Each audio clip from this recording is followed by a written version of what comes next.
Tere tulemast tagasi mu kanalile, täna me teeme Q&A. Paljud isegi ei tea, kes ma olen, nii et ma loodan, et te saate natuke selgust. Ja ma palusin teile Instagramis küsida mult küsimusi.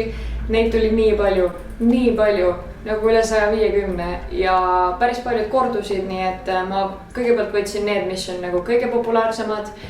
Ja ma teen ilmselt selle video 2 jaos, kuna muidu see tuleb 30 minutit, nii et ma loodan, et te naudite. Esimene küsimus, kes ma olen? Oppi, see on juba raske ju. Ma olen Katriin, ma saan kohe 20-aastaseks. Ma elan Taanis. Mulle väga meeldib lugeda, ma olen üldse huvitatud maailmast üleüldiselt. Ma olen tegelenud viimased 4 aastat moeturundusega, ma hetkel teen ka ühele Eesti brändile moeturundust ja vaatasin video lõpuni, siis sa saad paremini aru, kes ma olen. Mida mult väga palju küsiti, et mis koolides ma käisin ja mis gümnaasiumis ma käisin. Ma käisin põhikoolis Gustav Adolfi gümnaasiumis ja õppisin reaalklassis, ehk siis mu lemmikained on ja olid matemaatika ja keemia, füüsika meeldis väga. Mis mulle väga ei meeldinud on geograafia, ma ei ole kunagi selles hea olnud. Jah, ajalugu mulle meeldib ka väga. Ja gümnaasiumis ma õppisin Varalinna hariduskolleegiumi teatriklassis. Kui sa tahad sellest pikemalt kuulda, siis kuula mu Sportlandi podcasti, kus ma käisin, aga ja ühesõnaga ma olen täielik pigem teaduse kiik, aga humanitaarained meeldisid mulle ka. Mida ja kus ma hetkel õpin? Ma õpin Taanis ülikoolis GEA ehk siis Copenhagen University of Design and Technology ja ma õpin multimeedia erialal, mis on siis segu front-end arendusest, siis multimeedia nii-öelda, ma ei tea, content'i loomisest ja siis on seal veel animeerimine, videomängude, ma ei tea, ülesehitamine, selline väga mitmedimensionaalne ja siis lõpus ma saan valida, et kas ma nii-öelda spetsialiseerun disaini ja äri valdkonnas või siis ma lähen full veebiarendajaks, ehk siis ma ei tea veel kumba ma tahan valida. Kas ma olin enne ülikooli programmeerimist õppinud, meil oli 7. klassis KAGis programmeerimise tund. Ausalt öeldes ma väga ei pannud seal tähele, ehk siis ma ei ütleks, et ma nagu programmeerimisest üldse midagi teadsin. Ma mäletasin natukene, aga see ei olnud ikka nagu põhimõtteliselt ma alustasin nullist. Järgmine küsimus oli see, et mida ma tahan tulevikus teha või mida ma tahan peale kooli teha või kus ma tahan töötada, siis kindlasti ma tegelen edasi moeturundusega, aga see ei ole nagu selline suur karjäär, mida ma tahan teha. Et ma pigem näen ennast olemas artificial intelligence ehk siis tehisintellekti kasutajakogemuse disainerina või turundajana või arendajana või testijana, ühesõnaga midagi seotud AI-ga, kuna seda on niigi igal pool meil maailmas juba nagu meie kõrval, näiteks kui sa kasutad Google Translate'i või Sirit, siis artificial intelligence on see, mis tunneb ära sinu hääle ja tõlgendab seda niimoodi, et arvuti saaks sellest aru, ehk siis see info käib läbi erinevate neuronite sarnaste süsteemide ja algoritmide. Ma ei oska seda paremini seletada, aga ühesõnaga juba praegu artificial intelligence on sinu telefonis, arvutis igal pool ja tegelikult sellel on nii palju kasutegureid näiteks arstiteaduses, kuidas inimesi kiiremini diagnoosida või ühesõnaga see on hästi tuleviku teema ja minu arust see on mega põnev ja ma tahan sellega tegeleda, aga never know, sest et elu liigub nii kiiresti ja maailm muutub nii kiiresti, nii et võib-olla ma 10 aasta pärast tahan midagi muud teha ja see on täiega okei. Ma lihtsalt näen, kuidas mu kaamera statiiv vajub kogu aeg ära, nii et kui see on viltu, siis sorry, aga see on mu statiivi probleem. Mida mulle vabal ajal meeldib teha? Mulle meeldib palju lugeda. Mulle meeldib kududa, trenni teha, jooksmas käia, jõusaalis käia, pigem isegi rohkem raamatuid lugeda, ma seda vist ütlesin juba. Mulle väga meeldib dokumentaale vaadata, ma ei tea, mulle meeldib vist avastada seda, kui huvitav koht maailm on ja see ongi see, mida ma vabal ajal teen. Ja loomulikult mulle meeldib ka pildistada, aga ma ei ütleks, et see on mu vaba aeg, vaid see on pigem juba nagu mu töö. Kui pikk ma olen? 168 sentimeetrit. Siis väga palju küsimusi oli Henri ehk mu elukaaslase kohta. Long story short, meil on 5 aastat vanusevahe, me kohtusime siis, kui ma korraldasin moeshow'd, moelennuk ja ma kutsusin ta žüriisse, ma ei teadnud teda otseselt ja siis peale seda üritust Hendrik kutsus mu välja, aga ma ei läinud, sest mul olid teised plaanid ja siis paar korda ma veel ei läinud, sest mul olid teised plaanid, mitte et ma oleks nõme ja siis ma vabandasin ette taha ja kutsusin ta hoopis ise välja ja siis meist said head sõbrad ja me hakkasime nii-öelda koos aega veetma ja avastasime, et me oleme väga sarnased ja Henri on stilist erinevatele reklaamidele ja filmidele ja üks mõte, mis elus kõige rohkem edasi on aidanud, ma olen seda mitu korda korranud ja ma kordan ilmselt seda elu lõpuni, aga see on see, et ma ei ole nõus leppima olukorraga, kus ma ei ole õnnelik ja see aitabki mind alati edasi ja sellepärast ma olengi alati nii motiveeritud, sest kui ma ei ole rahul, siis ma ei lepi sellega, vaid ma teen kõik selle nimel, et ma saaksin olla õnnelik. Ja selle mindseti taga on lihtsalt see, et ma ei taha olla tulevikus keskeakriisis ja mõelda tagasi oma nooruspõlvele, et oi, et miks ma seda ei teinud või et ma ei ole rahul oma eluga või ma ei ole rahul oma karjääriga. Ma tahangi täita need unistused, mis mul on ja mitte nii-öelda alla anda või mõelda, et ei, et ma ei saa seda teha sellepärast, et mul on lapsed või ma ei saa seda teha sellepärast, et mul ei ole raha või no mis iganes.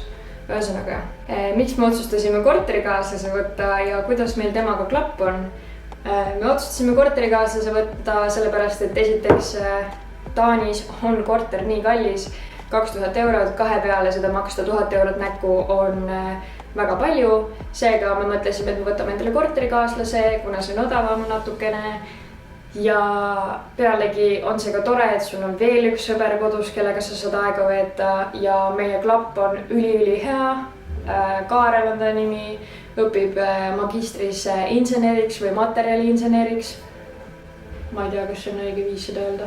Ma õpin tegelikult materjali ja tootmisinseneriks, ehk siis pool oli õige.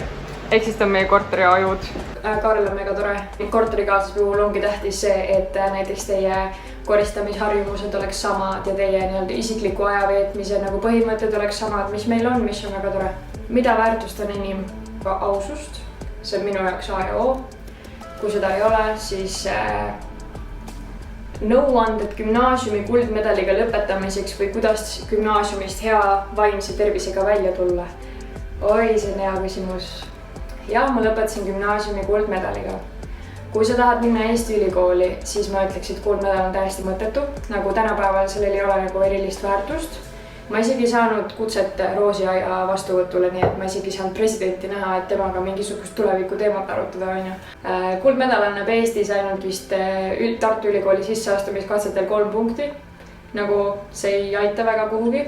Jah, varem sai kuldmedaliga ülikooli sisse ka enam ei saa ja välismaa mõttes on kuldmedal sellepärast hea, et neid see kuldmedal üldse ei huvita, aga neid huvitavad su hinnete keskmised, ehk siis kuldmedaliga su hinnete keskmine on 5, ehk siis maksimum nii-öelda ja see on ülikoolile võib-olla tähtis, aga ma ei ütleks nüüd, et peab hullult vaeva nägema kuldmedali saamiseks, ei ole enam nagu mingi A ja O, miks mina kuldmedali pärast natuke vaeva nägin, oli see, et see vald, kus ma elasin, maksab preemiat kuldmedali eest ja päris palju, nii et ausalt see oli mu ainuke motivatsioon, sest mul oli vaja raha, et Taani kolida. Mida selle nimel teha? Õpetajatega peab hästi läbi saama. Ei ole mõtet jonnida, et miks mul seda vaja on või mis see matemaatika mulle annab.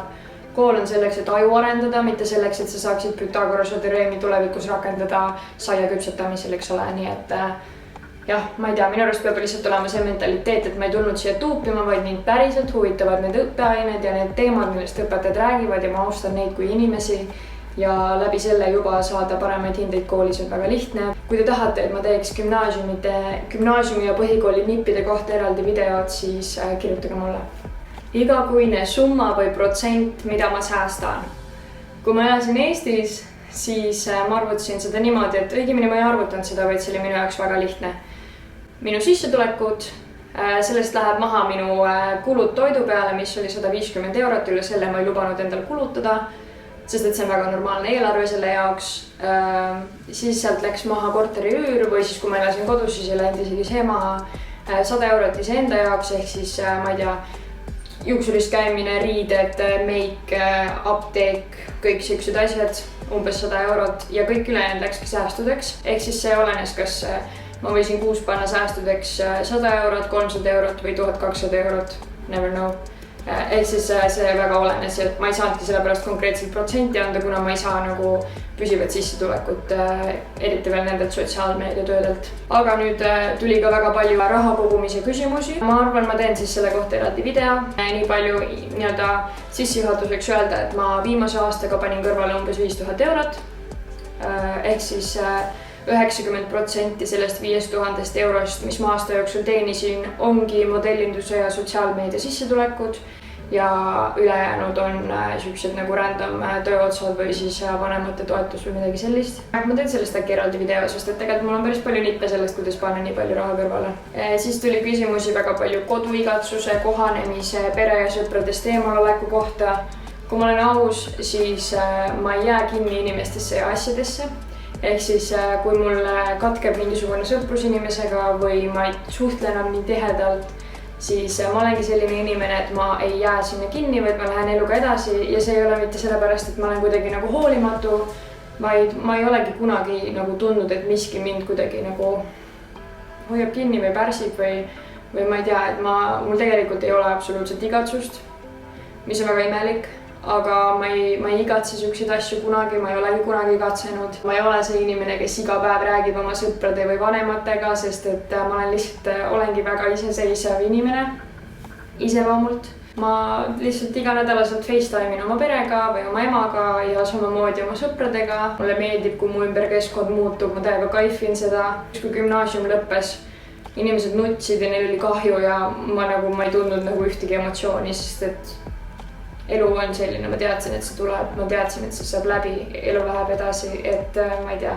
Võib-olla ma olen lihtsalt tundetu inimene, võimalik. Raamat, mida iga inimene peaks oma elus lugema. No ma ei saa öelda ainult ühte raamatut ja ma ei niimoodi, see on liiga raske. Ma võin öelda 4.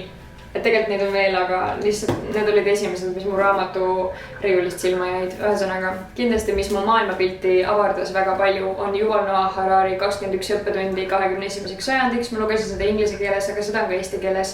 Rahvaraamatu lingi panen siia descriptionisse. See on väga-väga hea nii-öelda käsitlus, mis on praegu ja mis on tulevikus, aga kindlasti tal on ka väga äärmuslikud vaated selle osas, nii et ei tasu võtta kõike nagu päris tõe pähe. Lihtsalt see on nii-öelda arutlus ja see on põnev.